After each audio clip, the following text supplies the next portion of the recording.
really figure out conceptually what the story is. Like, get that concept, get it down to a really good log line, workshop that, get it to the place before you then invest the 4 months into writing something. I think a lot of times we get so excited about diving into a script that you kind of lose your compass in some way. You forget, like, oh, I want to do this, and I'm off base. So I do think locking in that conceptual piece of the puzzle is really important. Bad concept, great script is a little bit harder to sell than great concept, so script. Like, you can always fix the script, but you got to have that concept in there.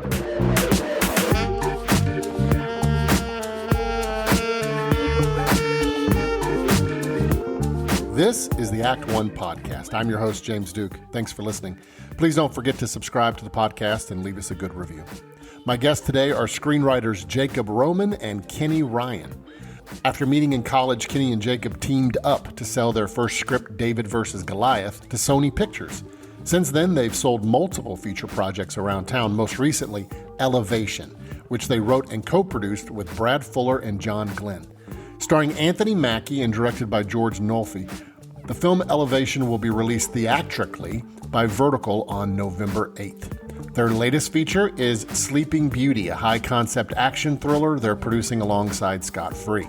On the TV side, they spent 3 seasons as writer-producers on the CBS network primetime hit SEAL Team, and they're currently co-executive producers on the Lionsgate MGM Plus show Robin Hood, which is premiering fall 2025. Kenny and Jacob are very talented writers, but also very kind and thoughtful. I hope you enjoy our conversation.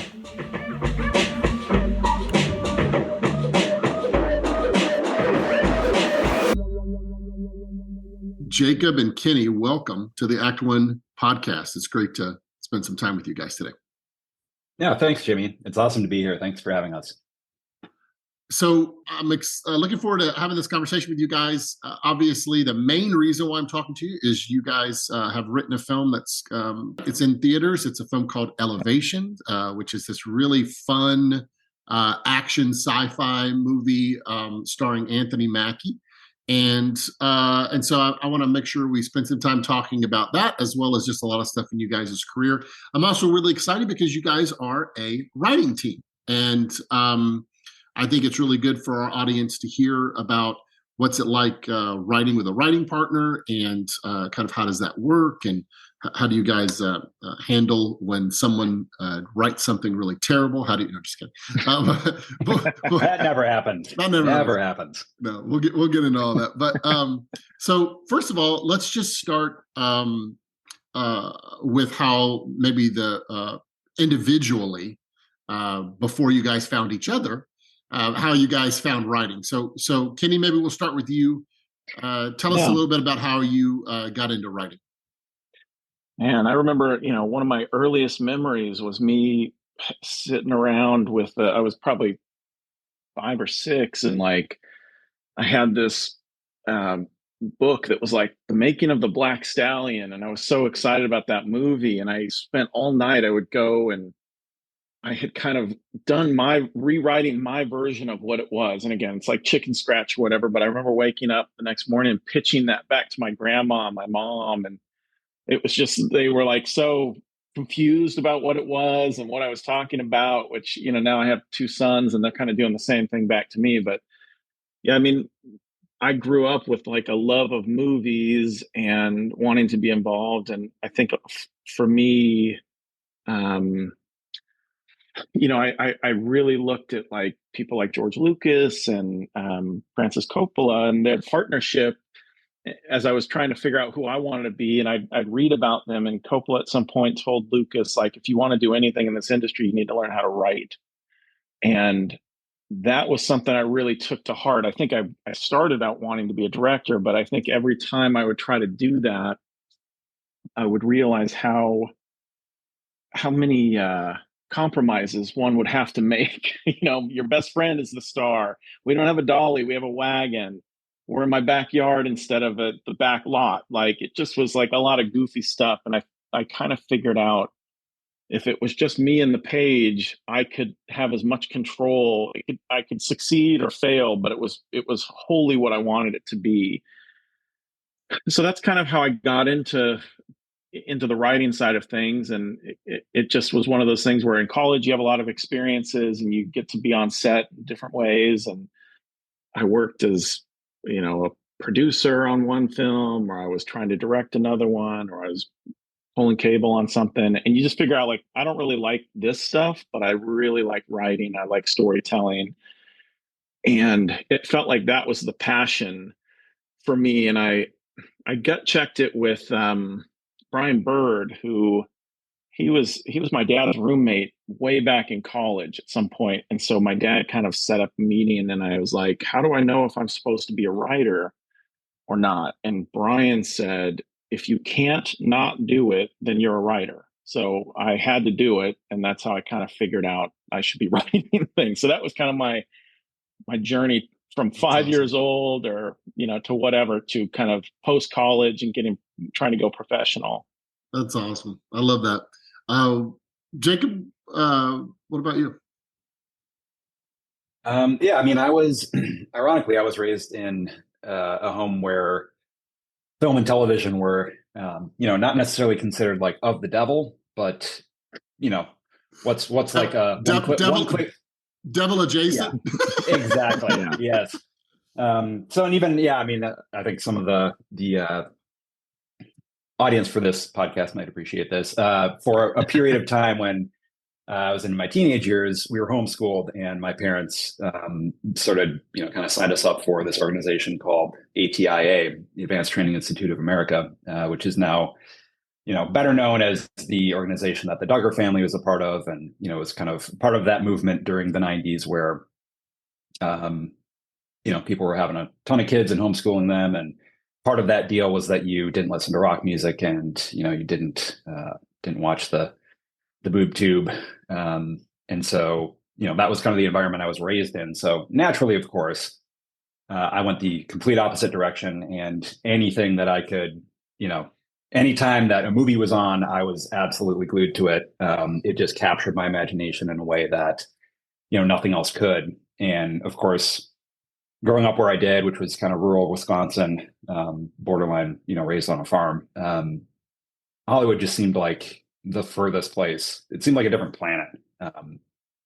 And when I kind of discovered that there, were all these different jobs that you do in this industry, I think the thing that, similar to Kenny, I think I started out with a little bit wider scope of what I thought I might want to do. I'm fairly visually oriented, so I tried being a DP, tried camera opping, all the, on student films and that sort of thing. And similar to Kenny, found out that the compromises he mentioned were kind of too much for my perfectionist self to take, and so I ended up turning to the page, where at least I could have total control over that script. And once I typed fade out or the end, that would be sort of the final word at that point in the process, and I could polish that until it was as close to my particular vision, at that point in the process as I could get. So that's sort of how I wound up doing it. And how, for both of you guys, was it when you first started writing, I would say, what sort of maybe support or positive reinforcement, or opposite, negative, like when you first started writing, when did you think to yourself, man, this is hard, or this is impossible, I'm not any good at this? And then maybe at one point you thought, maybe I am good at this. Like that kind of early formation, did you get a lot of support, or were you kind of on your own? What was that for both of you guys? For me, it was, I think I was I was like an artist, like a visual artist growing up. And from as far back as I can remember, when I was like 6 years old, drawing and painting were my jam. And I got a lot of positive reinforcement around that. So I think I was always artistically and creatively inclined.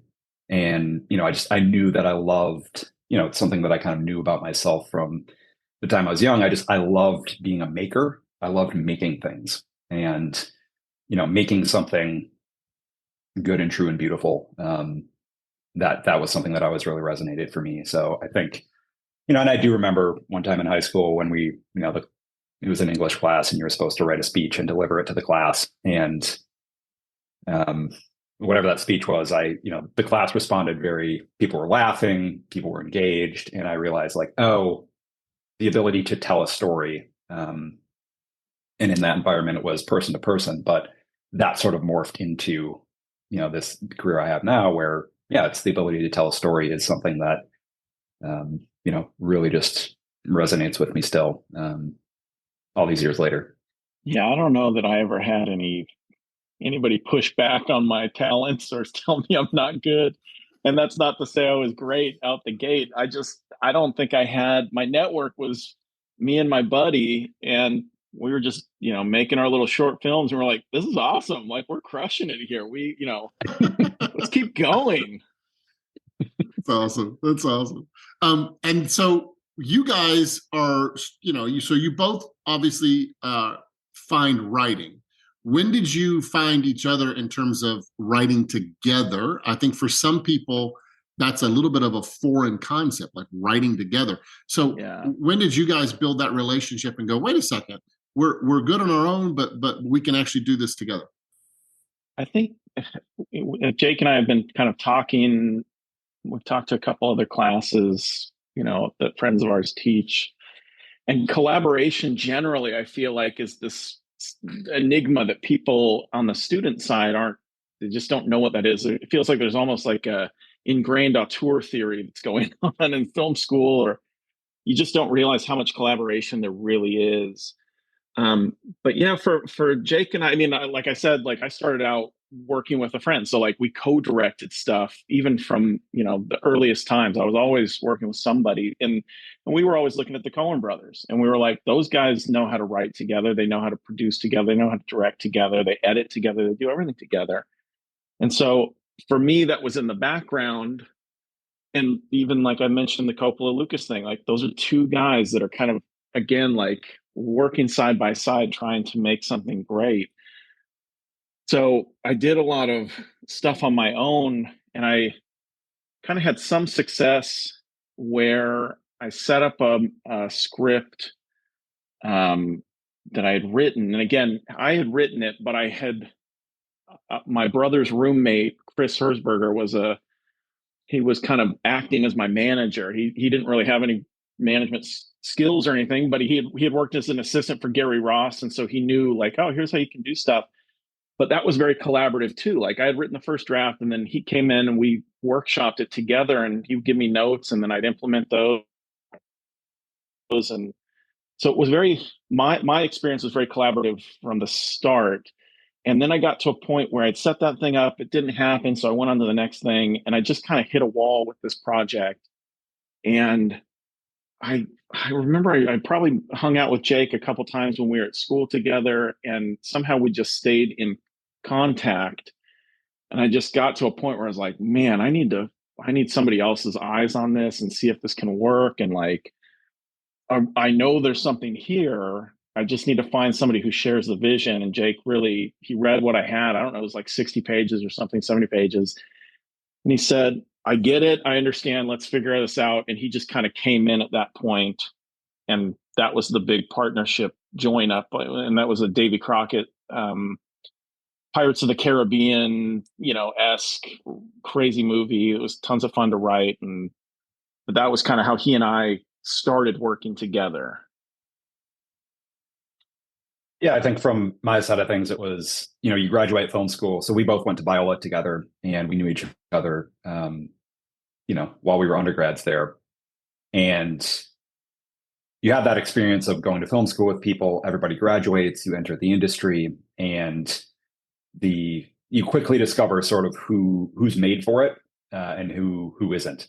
And it was really, Kenny was kind of the only reliable person who was writing as much as I was, who we kind of, both got a manager at the same time, got an agent at the same time. We had both optioned things within a couple months of each other. And so when he asked me to collaborate on something, I immediately knew it wasn't, this wasn't like his first script. It was like his 13th. And he was already repped at CAA. Like, I knew it was a legitimate, like, oh, okay, this guy knows what he's doing. And then, of course, when I read it, like everything he writes, the the goal was undeniable there. And so I was like, oh, of course. Because prior to that, I was kind of I was kind of a lone wolf in school. I had never thought I would write with a partner. I was the guy who, if we were doing a group project, I'd be like, all right, don't worry about it, everybody. I got this. And I would do all the work because I wanted an A. And I knew if I did everything, then we would get an A.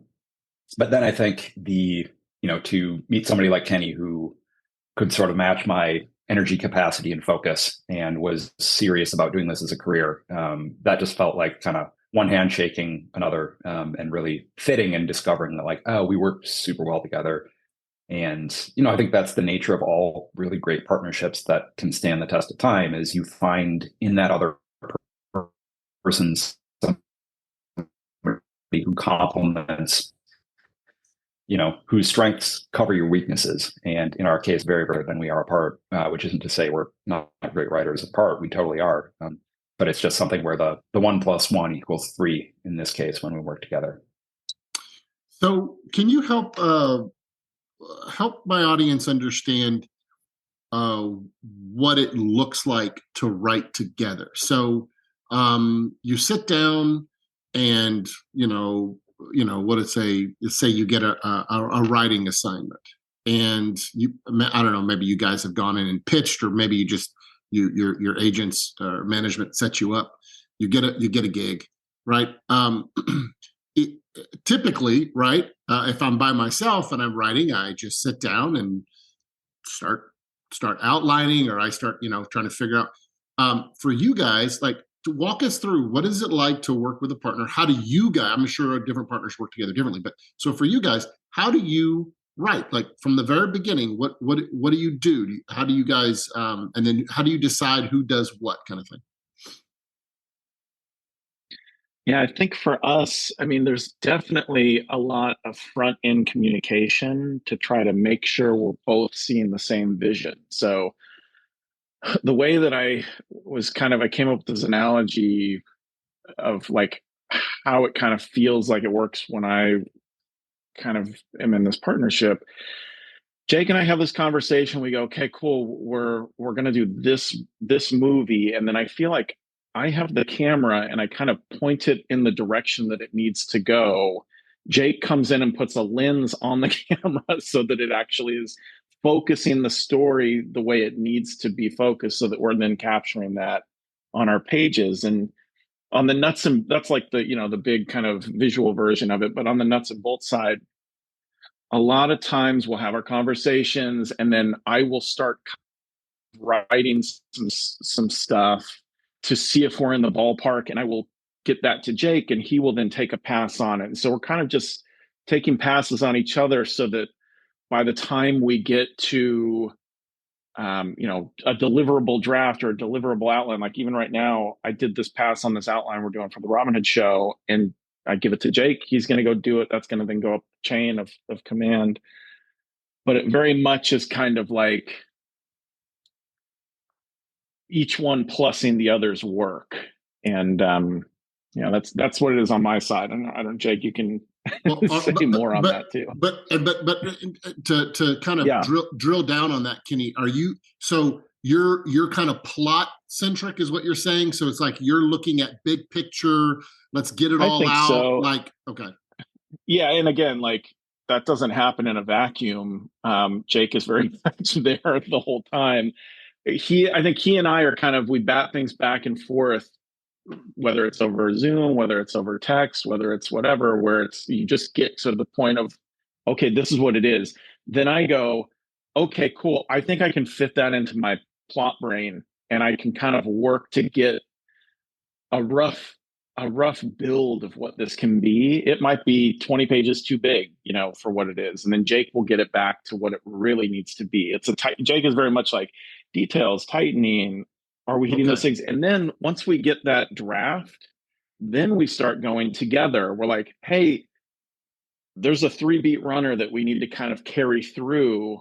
Maybe I see that. Maybe Jake sees it. Maybe Jake comes and says, this line needs to be echoed here by this other character so that this guy can learn something.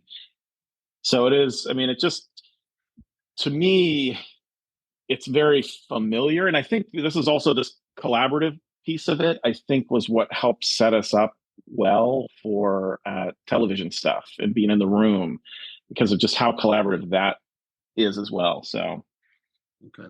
So basically, at the beginning of a project, you guys are volleying back and forth ideas, concepts, and then when you kind of land on something, you then take it and start the forming of it, yeah, and then you give it to him to refine it. So do you guys start with an outline? Do you go right to pages? Like, because I know obviously television is different yeah, than features, but like just trying to help people understand like the yeah. real what the practical side of this is for you guys.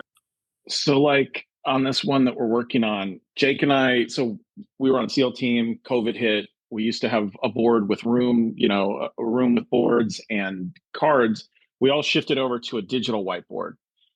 And Jake and I just continued doing the digital whiteboard for our own stuff. So we kind of have all these cards that are in there. So he can see it, see what I'm doing. I can see what he's doing. And we're tracking kind of through that process. So we would say, on this one, you would break it down and say, this is act one, here's act two. And he can see all those cards. I can see all those cards. One of us is either writing those cards or rewriting those cards to get us to a point where off of that, we would probably go to outline. Like I'm thinking about Constellation, Jake. Like we had our cards. We then went to outline. That outline then went through script that then Jake got into. And like I would give him a chunk. So I go, here's the first 45 pages or first 50 pages. I feed that to him and keep going. And he would know where everything's going from there. And this was all an attempt, I think, for us. We're very much like, how do we get that first draft done? Like, so that it's just, it could be really bad, but at least it's finished. And now we can both look at it, which I think is helpful when you're in a partnership. Like, I can have a version in my mind that is the greatest version of this thing, but it might not be the one that both of us want. And so getting to the first draft for us is very like, it's helpful for us to kind of look at it and know it and say, okay, now we can really sharpen that. So yeah, and usually by that kind of point it approximates, it either really it definitely works or definitely doesn't in terms of that shared collective vision. But yeah, I mean, in terms of the sort of the chronology of things, we do spend a lot of time ideating. We spend a lot of time on concept, and very often when we do decide to pull the trigger on something, I mean, we've been sharing an Evernote folder of ideas since we started our partnership, and that thing's like 1,000 ideas deep by now, literally. And so we have this massive bank of concepts that are sort of half finished, or it's a great way into a concept, but it's missing the beating heart, it's missing the character story, or it's missing, kind of the cinematic imperative that would, be the thing that makes both of us say, okay, that's it. That is the ideal version of this concept that is, both the something that's right for the marketplace, and something that we can that we know that we can deliver, right? Knowing our collective voice as a partnership and our abilities as a partnership, and kind of what is, what's something that is both creatively, enriching, but also smart from a business perspective, and is something that we like is a good bet in terms of, all right, we're going to spend 3 to 6 months on the writing of this thing, and then to go the distance with it to production and through production, that might be another 18, 24, 36 months, and on. And so you really have to, from the jump, be very, very fastidious in making sure that it's something that can bear the weight of that. And I think it's something that we've arrived by through a lot of mistakes over the course of our partnership. I mean, that was really a lot of our first 5 years was swinging and missing on a lot of this stuff. And really, it was really difficult. It was a lot of failure. Also, yeah. And learning the rhythm, like learning how to work with somebody. That's the Beatles in Hamburg. Like that's them trying to figure out, does this work? We need a drummer. We don't have a drummer yet. And so that was kind of a lot of those time in the trenches. I always say, like, I think Jake and I got lucky early. We had written something that we then pitched, that we sold. And like, that was like the second thing he and I worked on together. And we had some good success. We got our guild cards, and then we had no idea what the next, thing would be, or how to kind of keep going, or what how to even navigate the process with a production company. It was crazy.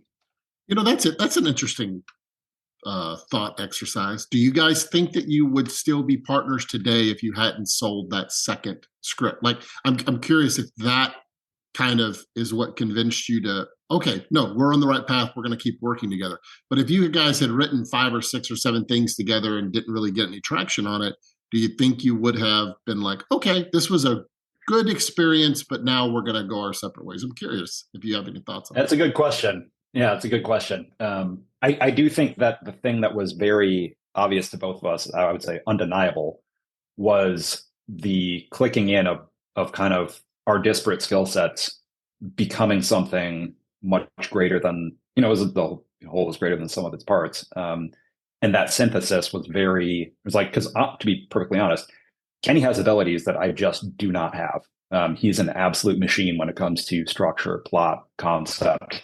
He has an encyclopedic knowledge of cinema that I don't have. How he thinks in terms of, like, he thinks in terms of story. And I can't tell you how many times that has saved our bacon, both as a partnership collectively, but also, just on the page and in choosing the right version of certain ideas to commit to. So I think I knew from the jump that I've always felt like I've gotten the better half of the partnership from him.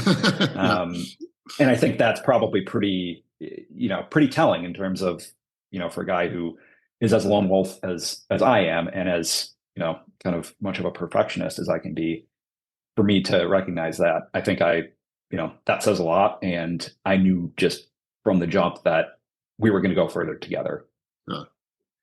And I would say for me, like, I think we knew we were going to go places just based on that first project that we didn't sell. We got really, really close on Davy Crockett. Yeah. I mean, we had a situation where we had worked on that script. We got it singing. It was so great. It was such a fun thing. CAA had it in their, weekend read. They came back in on Monday, and this, I can't remember the woman's name, but she was like one of Spielberg's agents. And she goes, everyone should read this. This is like their meeting. Everybody should read this thing. And this is the greatest script ever, and blah, blah, blah. And then Brian Lord called us and was like, guys, I know you want to go wide with this script, but I got 2 clients I'd like to share it with first. And that way he goes, I'm going to send it to Steven, and I'm going to send it to Robert Zemeckis. And so, like, we were in great, we had wild success before we sold our next one. That was kind of the big roller coaster. That was like, we get the passes from those 2 guys, and then started going out, and then you start kind of fielding passes, and, just bad. I think it was bad timing on that project. It was such a big American romp. It had these crazy characters. Davy Crockett's riding a bear.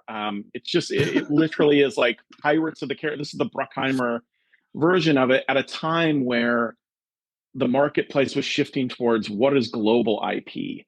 And so we got really close. We were almost going to get, I think it was Platinum Dunes and maybe Paramount, we were waiting to see if maybe Michael Bay would produce it or something. And they, that phone call comes in, and they go, oh, they're passing, whatever. Coverage wasn't great on it. We go, screw the coverage. It's an awesome script. But we had that success before we even sold it. And so, before we sold our next project. So, I mean, I think there was so much fun on Davy Crockett that we knew if it wasn't David and Goliath, it would be the next one. If it wasn't the next one, it would be the one after that. And that's kind of the chutzpah that you have to have, the self-belief that that's going to, come together.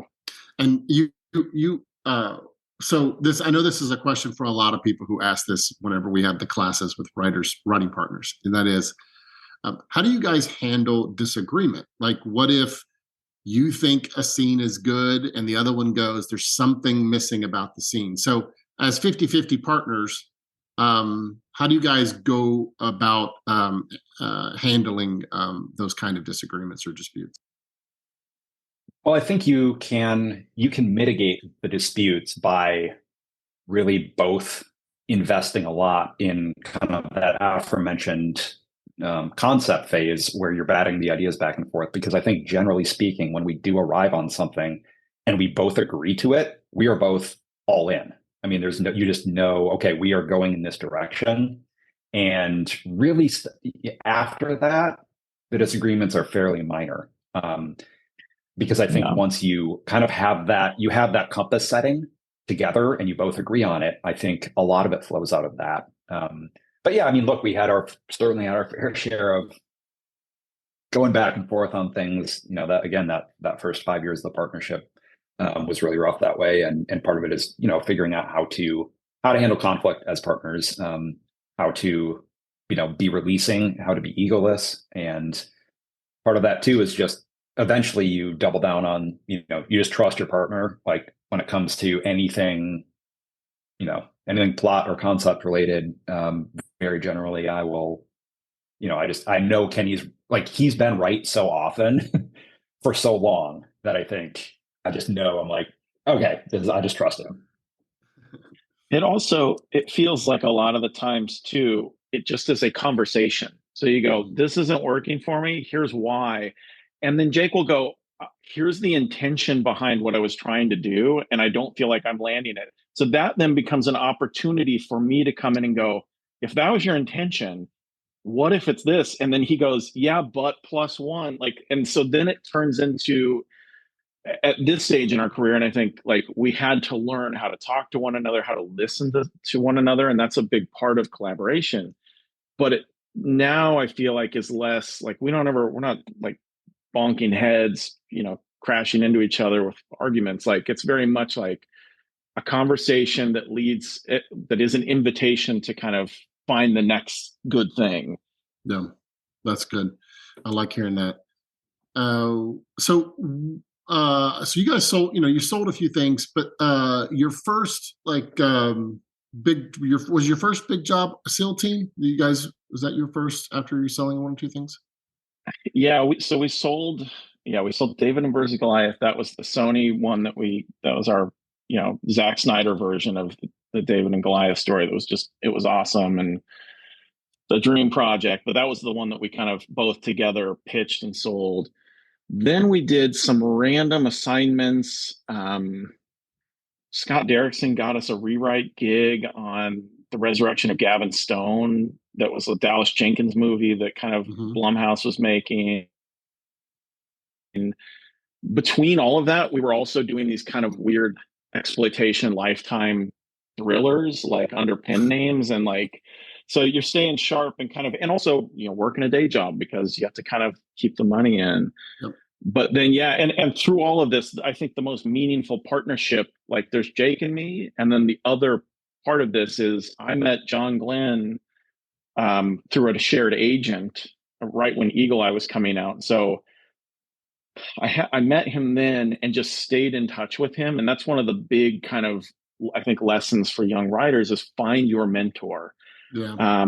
And Jake and I basically worked our butts off, whether it was John saying, hey, I need a read on this. Can you give me some notes? Because again, the invitation to collaborate, it helped sharpen our skills. It helped us look over his shoulders. He was developing with M. Night. He was developing over here. He's doing this, making this pilot, doing this movie. And because of that relationship, when he jumped over to SEAL Team Season 2, he brought us with him because he just was like, I know who you guys are. I know your work ethic. Come join me on this crazy, show that we're going to go do. So that was kind of our, we had done a bunch of stuff, but that was kind of the first big leap to, you're going to have a show on the air, your credit's going to be there and your name's on this script in a big way. And so that was first produced stuff that wasn't a little bit embarrassing. And so, what's it like writing on at the time, it was a network television show on CBS. So what's it like writing on a network show? You're in a room, about how many writers were there and how do episodes get divvied up? What was that experience like? Yeah, it was, the experience itself was, I think for both of us, it was it was awesome.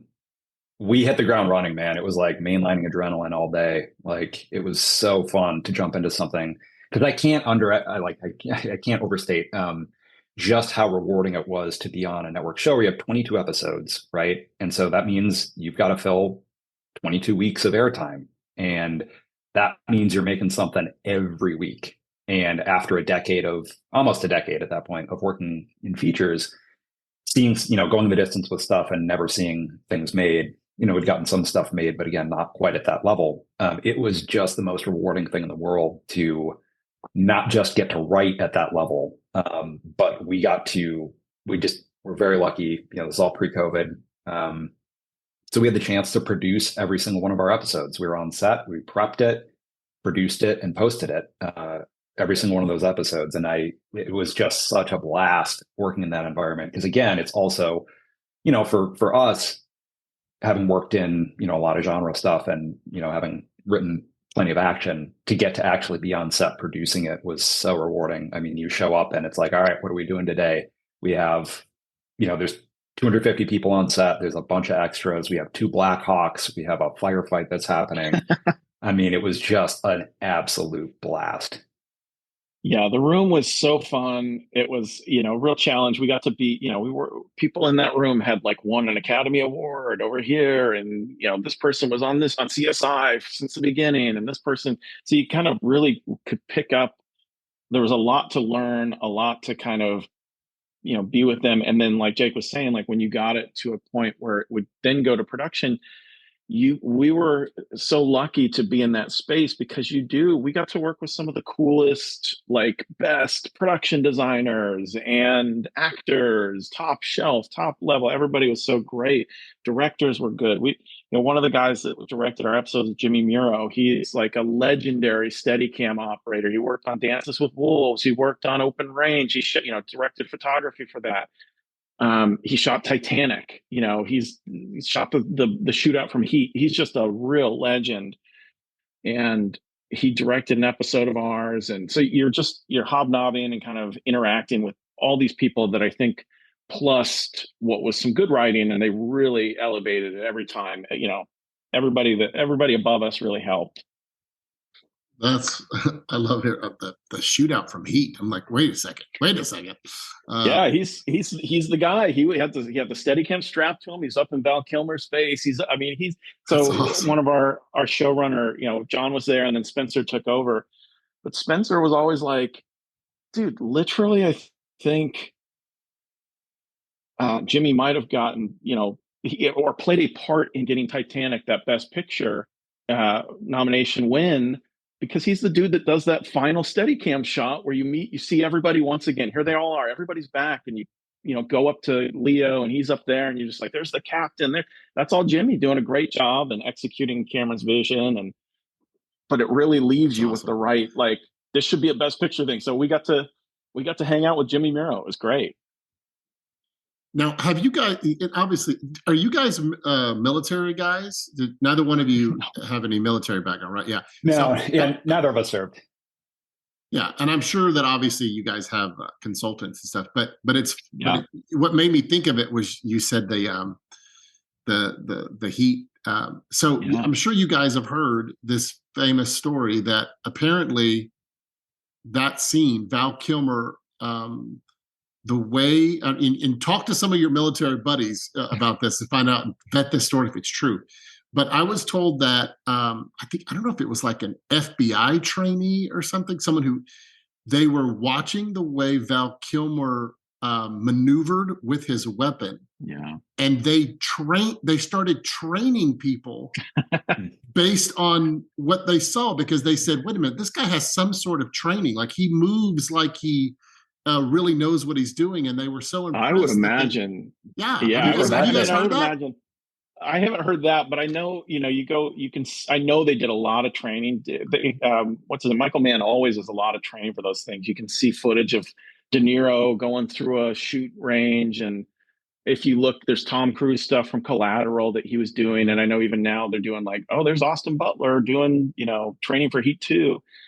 And so they do, in that world, for sure, that's a big deal. And you see that kind of both on our show, on SEAL Team was a big deal, but also some of the guys that worked on our show would also go and help stunt coordinate or be, on-set advisors for like the John Wick stuff, which is very much people carrying the gun the right way. And so the consultants were incredibly helpful. And there's some great guys, one of whom, Tyler, he has a little cameo in Elevation. He's like the gunsmith or whatever, in this little village where Anthony Mackie hangs out. But he's such a great, positive, guy that would always help us solve problems on set for how people were supposed to carry their gun and how much they should move and when. And I knew it. As soon as I saw him on screen, I had that thought. As soon as I saw him on screen and he's like telling them what guns to choose, I was like, I bet this is one of their SEAL Team buddies.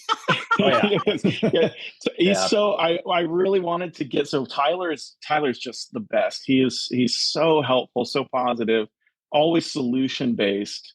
Kenny Sheard was another guy on SEAL Team that was so helpful, both in the room and also on set. And we wanted to get Justin Melnick, the guy who's the dog handler on SEAL Team. I was like, we got to get him. If we get a sequel to Elevation, he should be in the the town. He should be the mayor of the next town that is above the line or whatever. He's also good, positive energy.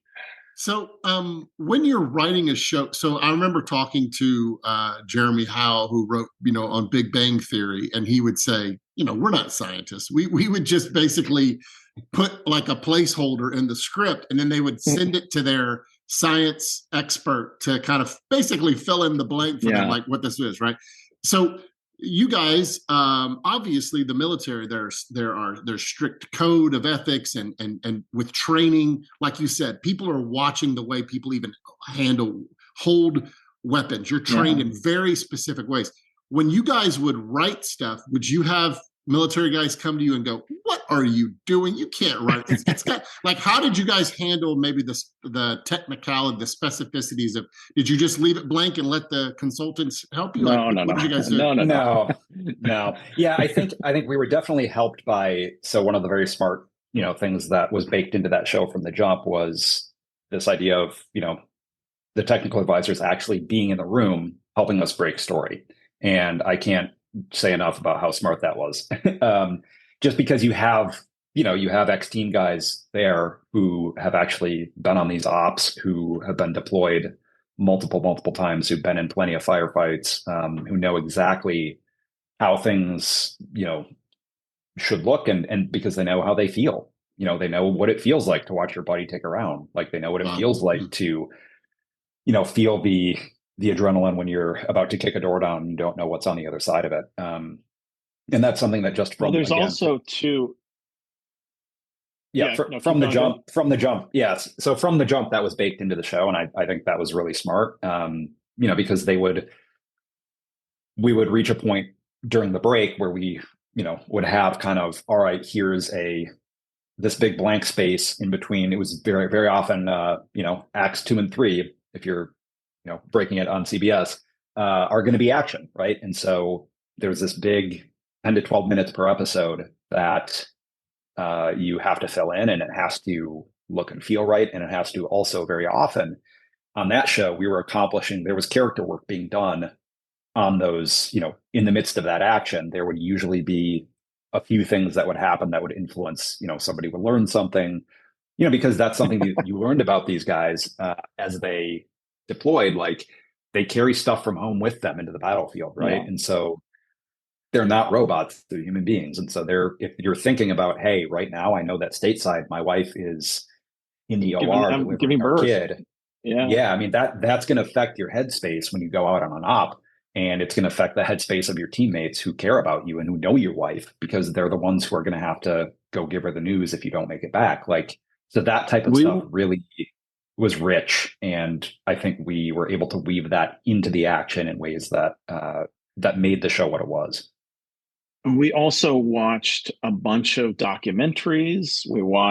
There's a documentary that Tyler was involved with that was a warfighter documentary that kind of told these kind of stories. So you have like firsthand accounts of like the guys who were going out to rescue Mark Wahlberg in Lone Survivor, right? Like, this is their story. Here's the guys that were holding this dam in Iraq. And so you have these kind of firsthand accounts of the soldiers. But then we were watching American Sniper. We were watching The Lone Survivor. We were watching, golly, what's that one that the Navy guys did? It was the Act of Valor. Yeah. Act of Valor, which was like, those are real SEALs in that movie, kind of Yep. jumping into a submarine from, the C-17. But we would watch all that stuff, and then we would read tons of books. There was like a reading list that we had, and so it was like we had to read 2 of the books that the executive producer had done, that he had written. He was one of the guys that helped sell the show, and it just was an endless list of things that you could consume however you wanted to, and bring that in. So we weren't scientists like the Big Bang people, but we were well-read civilians who could kind of say, oh, I read about this weird op that happened in the 80s. Is there the updated version? Oh, here's the raid on Entebbe that the Israelis did. How can we do our version of that in a hijacked airplane? That type of thing. So you can be inspired from all these different stories. And yeah, one of the things that you learn in doing that research is there are only so many different types of special operations, and it's actually fairly limited. What those units are tasked with, like the types of jobs that they do. It's under 10, right? Is the list of the actual types of things that they get tasked with. And so when you learn, okay, there's all these famous examples of each type of op, and here's a version that went well, here's a version that didn't, and why.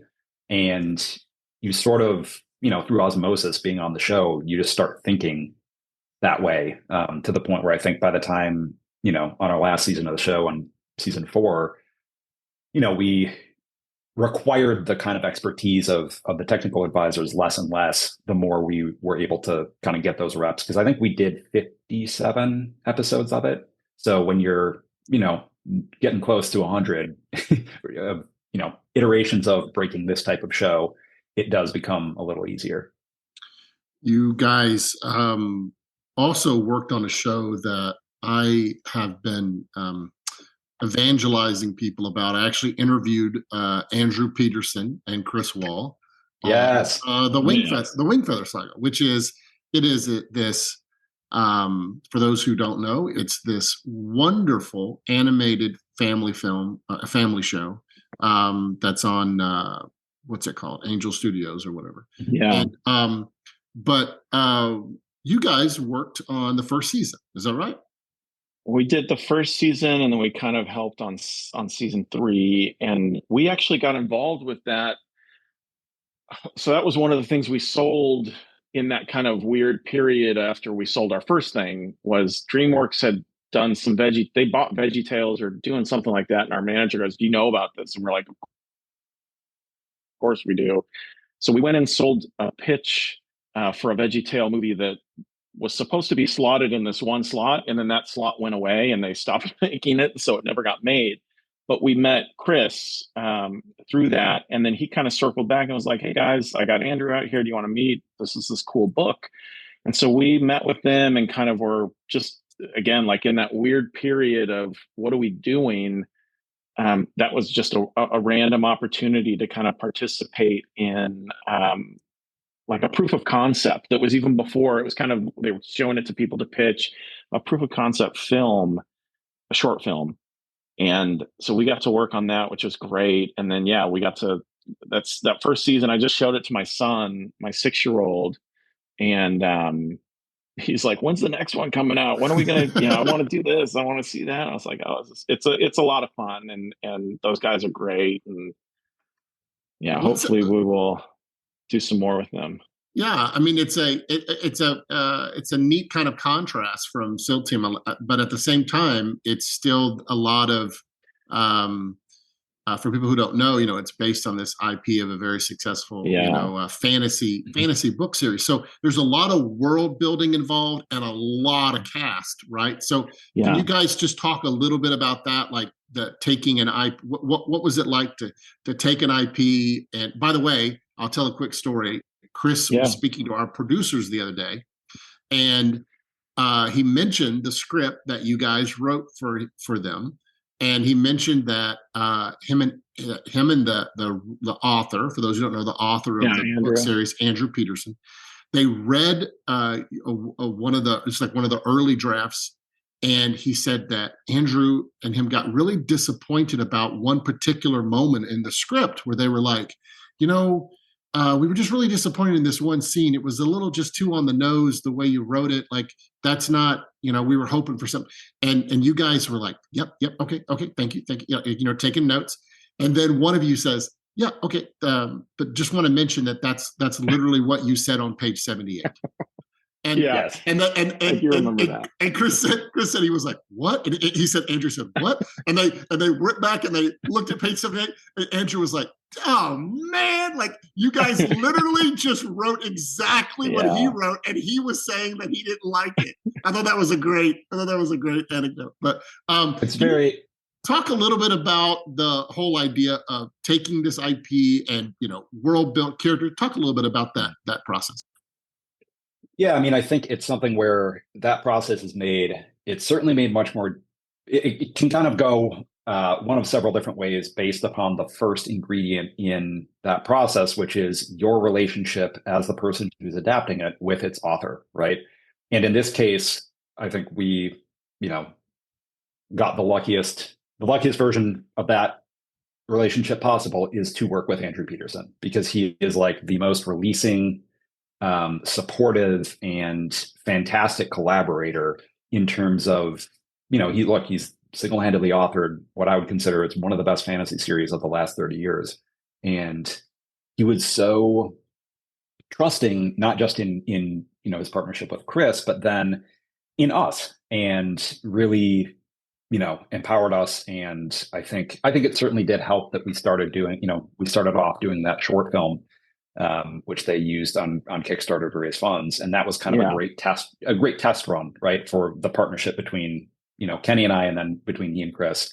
But I think at the end of the day, when you're adapting something from the page to the screen, they're just two different mediums. And I think I remember talking to Andrew after. So this was on season 1, and we ended our kind of our writer's room week out there in Nashville by pitching him.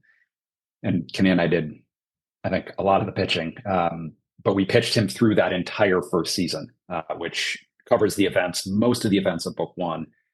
And it was a chance for him to kind of, get the fire hose blast to the face of, hey, here's what this story looks like as a show, not the book. And that requires you to distill so much of what, that incredible material that he's put on the page into really salient, punchy turning points and scenes, and highs and lows dramatically. And it requires you to pull some stuff forward too. I mean, I think Kenny and I's process before that was we read every single one of the books, and then we put our heads together for a couple days on how best to sort of platform and frame that season based on where we knew the story was going, which kind of it did require pulling some stuff up, and some of that world building, some of those stakes, giving some context to the events of that first book. And the best part of that too was, like, again, going back to kind of this ethos of collaboration. Chris was there. He's kind of the showrunner, the person that's kind of saying, like, okay, give me everything you got. So it was us and a couple other people. We're all throwing ideas out there. But Chris, again, is similar to what Jake is to me. He's the one that's focusing it all and saying, this is where we're going this season. This is, he's the lens. Yeah. And so it was incredibly helpful. He was like the SEAL advisors that we would have in the room, on SEAL team.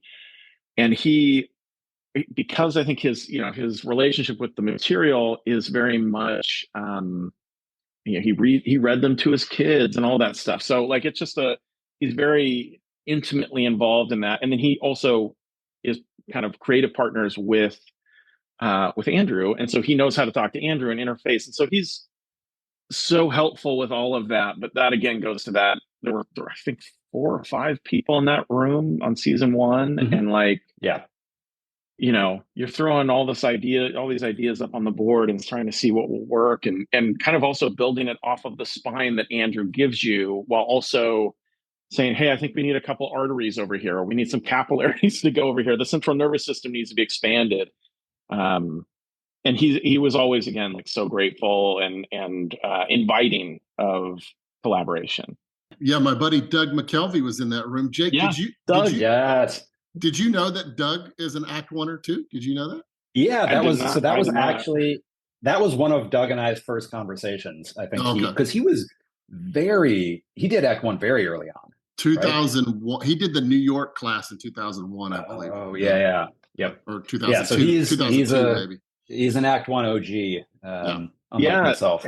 And Doug was also like he is kind of the editor of a lot of the books that come out and the ancillary short stories and stuff for Wingfeather.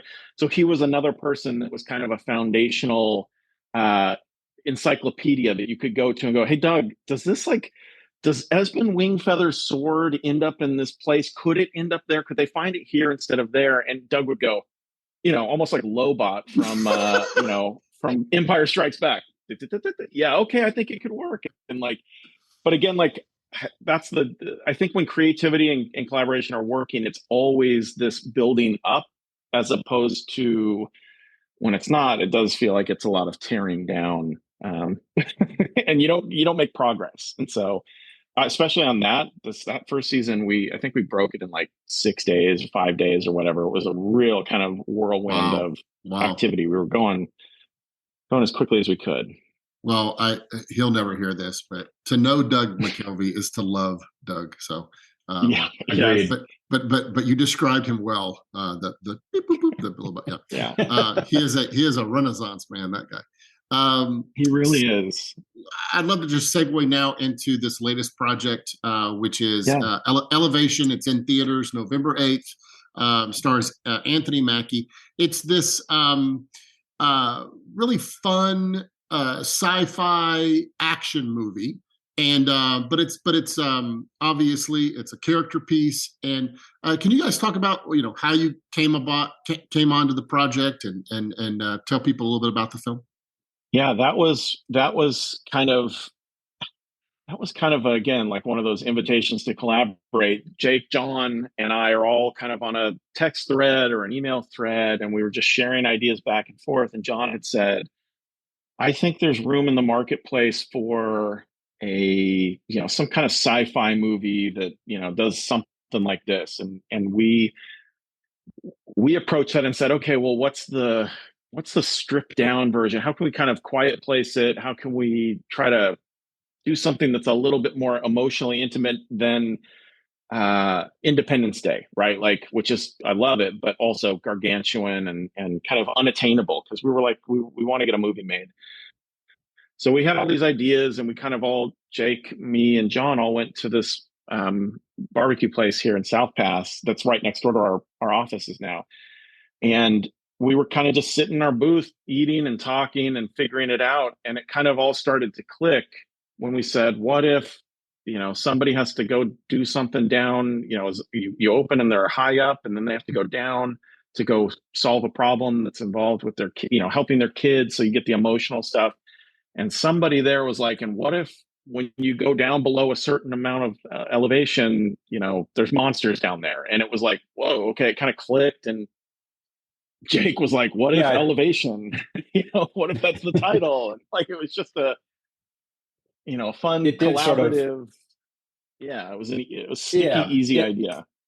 It snapped into place pretty quickly. I think it was one of those things where it was like a really great kind of riff that turned into that kind of solidified over dinner that one night.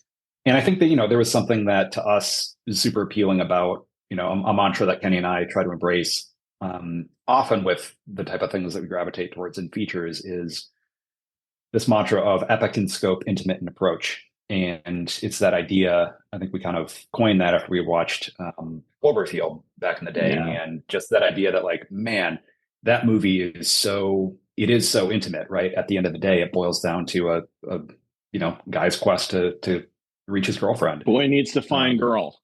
Godzilla is in the background. What is more personal than that? And then, by the way, in the background, there's a Michael Bay movie happening. There's there's a $300 million version of that movie. It's just off screen. And so I think when it came to Elevation, that idea of, okay, this is a gigantic very simple concept. I mean, that concept of, hey, there's a line around the world where above 8,000 feet, you're safe. Below 8,000 feet, you're in mortal danger. Kind of to us, struck us like, it's almost like Jaws, right? If you get in the water, Jaws can get you. And it's sort of, you know, the thing that I always liked about that conceptually is that it implies the necessary rules to drive stakes and urgency during a set piece. And so that's how you wind up with some of the set pieces in the film, like the ski lift sequence and the sequence where they're going through the mines. Those were all kind of baked into it from the jump based on that initial idea of elevation. Yeah. I love, it's kind of like, well, you mentioned Jaws in the water, right? It's like the ticking time bomb, or or like old school Chekhov's gun, right? Like when you see the line, you automatically know, okay, for the rest of the movie, it's going to be about breaking this line. It's going to be about getting like, yep. and that's a neat conceit, right? Like that's a neat way to kind of get you into a story. And so it's fun because it's a man. How do I say this? I don't mean this in a negative. I'm just trying to explain it to people. It's like a big budget film in a small budget format. Like because it's like like you said, it's like it's the peripheral. It's Independence Day, but what's happening to the one family, these couple of survivors up here while everything else is going on. So that conceit, did it come when you guys was it like, hey, we're trying to make something at a particular budget? Yeah, I think we set out with the intention of trying to make it. So it was very much like, you want to keep it under a certain number. I think the number we kind of were all dancing around was like 20. Yep. And kind of see if you can find the right team for that, the right producer, the right package. And that's where, Brad Fuller came in, and we sent it to him, and he responded in a big way. And I think he really liked the character work that was in there, but also it fit kind of that business model of, he had done The Quiet Place, he had done The Purge. That's when the trailer comes up from the producer of The Quiet Place and The Purge, both movies, which are somewhere off screen, there's a gargantuan thing that happened, but look here's Ethan Hawke's family in The Purge, or here's Krasinski and his family and Emily Blunt, and like seeing it through that lens. So it felt like a really big kind of good fit for him. Is Hollywood more or less open right now to more high concept pieces? Is it because there's such a battle for original ideas these days? When you're out there pitching, are they looking for those kind of higher concept stuff? What's your thoughts on that? I think it is. I think it's very much what is the concept? If it's original, right? Like, because that's all. I don't have an IP database that Jake and I control. We have only what's in our heads, and so it very much is, how can you package your original idea and your concept into a genre lane that makes sense in the marketplace, that is also emotionally compelling. And again, like gold standard, Quiet Place. Like you cannot make a better. So good. That movie is so Beck good. and Woods are like, so fantastic, and they did just such a great job. And Krasinski coming and directing that. Yep. But like we very much want to find that high concept that is sticky. Like I just saw I saw an interview that Ridley Scott did, and it was in the Hollywood Reporter or something, and it said like, I need to know what the movie is in 2 sentences. And that's really smart. Like Jake and I had this thing where I discovered this as I would pitch this to my wife's grandfather, and he goes, "What are you working on?" And he's got like, his attention span is not a lot. And so he's not following, it's got Anthony Mackie, or did you ever see this new movie, The Quiet Place? He doesn't know what Quiet Place is. He doesn't know. So if you could pitch it to your grandfather and he'll pitch it back to you and understand within 3 sentences, you have something. So that was kind of a little bit of what we thought. Yeah. What was it? Yeah, and I think go ahead.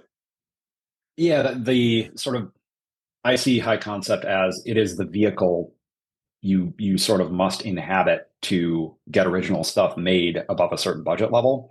Just because it's, there is a certain sweet spot in the marketplace right now where, because the studios and streamers don't necessarily very often make the type of mid-budget genre stuff that Kenny and I grew up watching, in the 90s and early 2000s.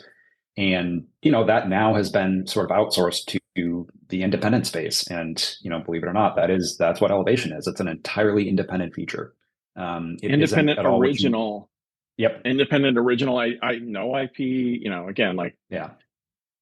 People would occasionally be like, hey, is this too close to The Quiet Place? And we're like, dude, this is the loud place. This is where guns are going to be, firing. This is the Predator version of The Quiet Place. So that's funny.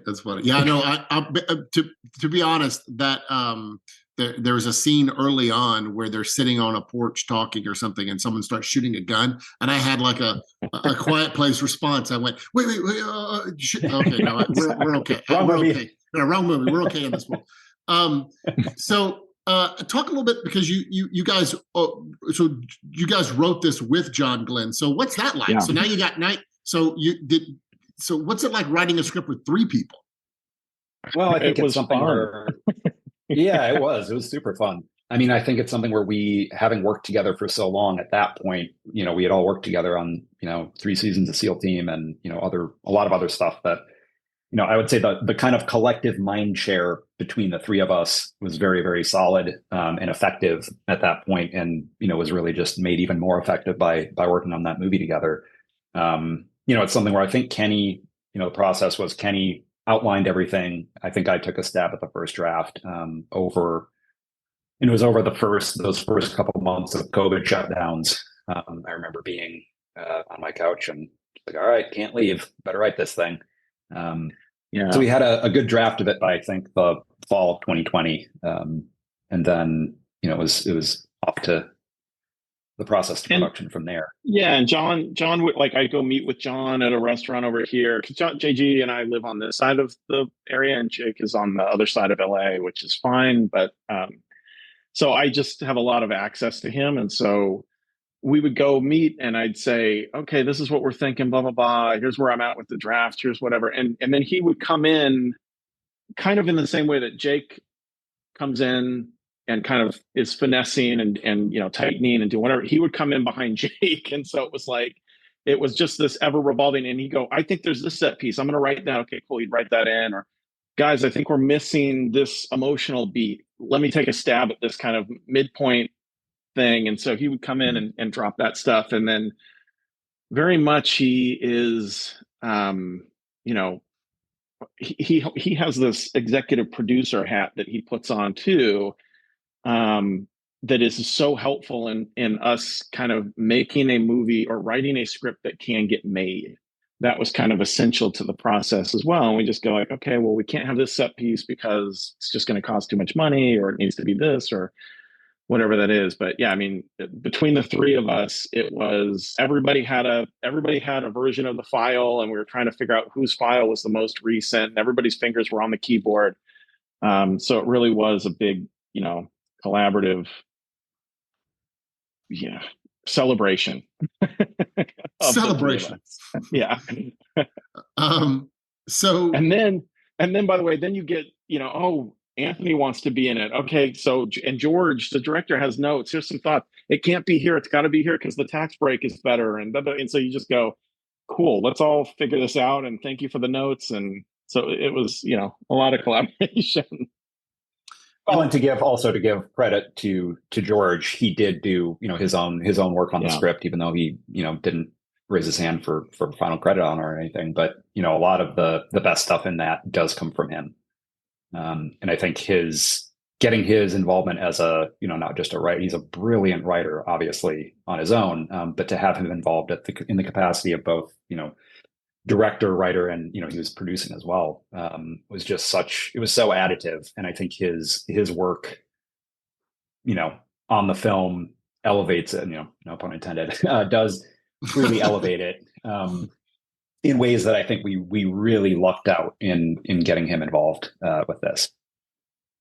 Yeah.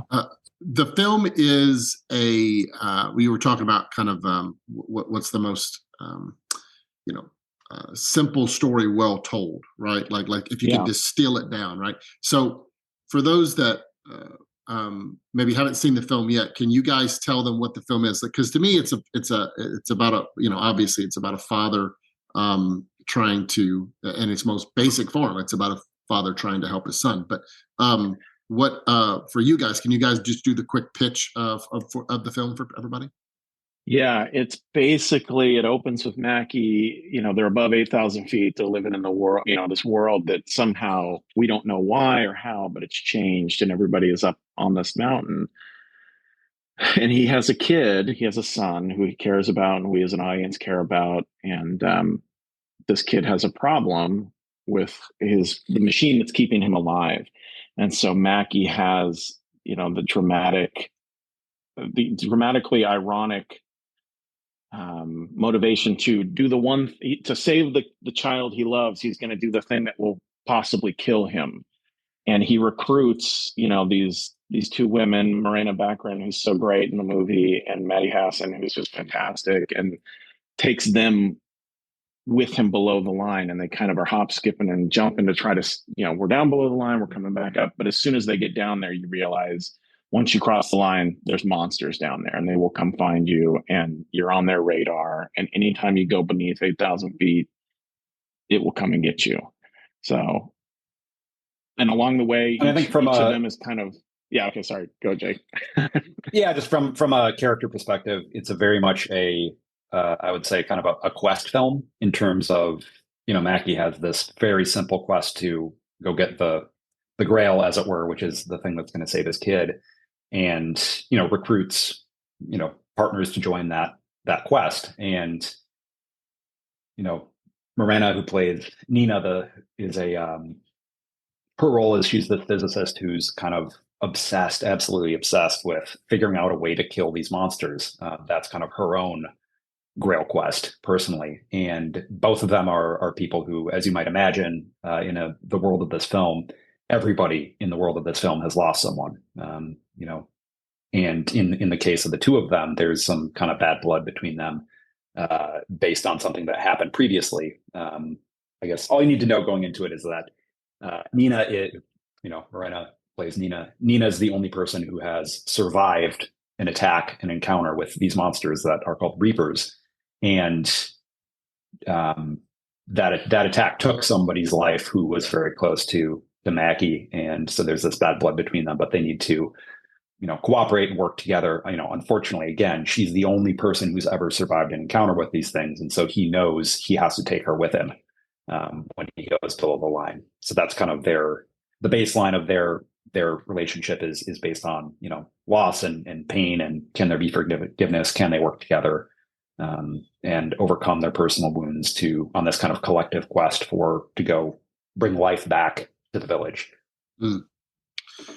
This has been great, you guys. I wonder if I could get you out of here with this kind of general question for our audience. You got a lot of aspiring writers and filmmakers listening to this podcast. And if you guys were starting your career today, right? Like if you're starting over today, what would be your advice? What would you tell yourself to do? How would you go about doing it? Maybe you do something different, maybe you don't, but I'm just curious, like, for those people who are saying, I want to write for film and television. How do I get started? What do I do? What's your advice to them? I do think the thing there's a couple of things, but one of them is really figure out conceptually what the story is. Like, get that concept, get it down to a really good log line, workshop that, get it to the place before you then invest the 4 months, the 6 months, the 3 months into writing something. I think a lot of times we get so excited about diving into a script that you kind of lose your compass in some way. You forget, like, oh, I want to do this, and I'm off base. So I do think locking in that conceptual piece of the puzzle is really important. Like, we just had a meeting with this producer a couple weeks ago, and he said, bad concept, great script is a little bit harder to sell than,